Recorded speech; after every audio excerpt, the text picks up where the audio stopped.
고대 우주론에서 현대 우주론으로 바뀌었던 계기는 무엇일까요? 더불어 우주의 나이를 어떻게 구할 수 있었는지도 알아봅시다.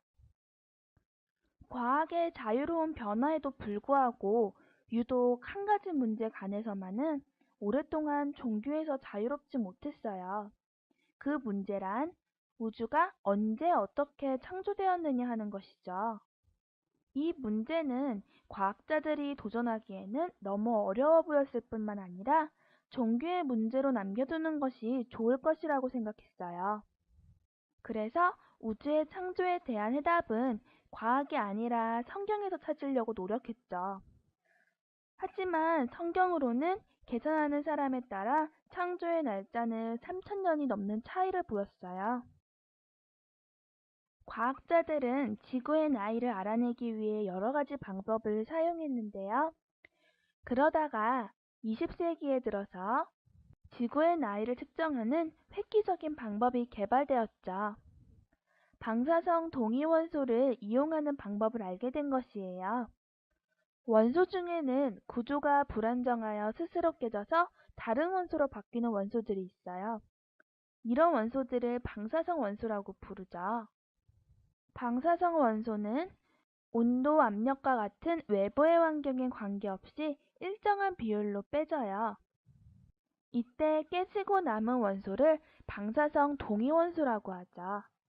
따라서 깨져나간 원소와 암석 속에 남아있는 방사성 동위원소의 양을 비교하면 암석의 나이를 측정할 수 있어요.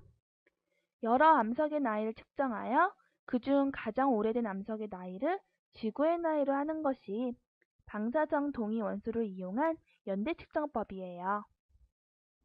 연대를 측정하는 기술이 발전할수록 지구의 나이는 점점 늘어났어요. 따라서 우주의 나이가 훨씬 많을 것이라는 생각을 가지게 되었죠.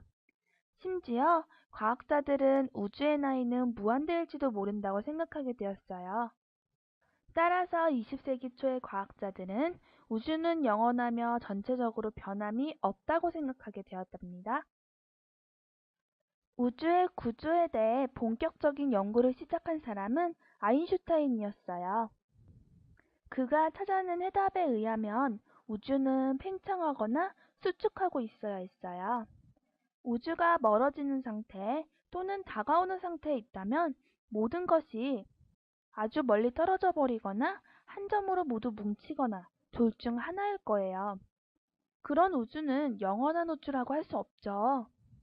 아인슈타인은 우주는 영원하다고 믿고 있었어요. 따라서 자신이 찾아낸 결과를 받아들일 수가 없었죠.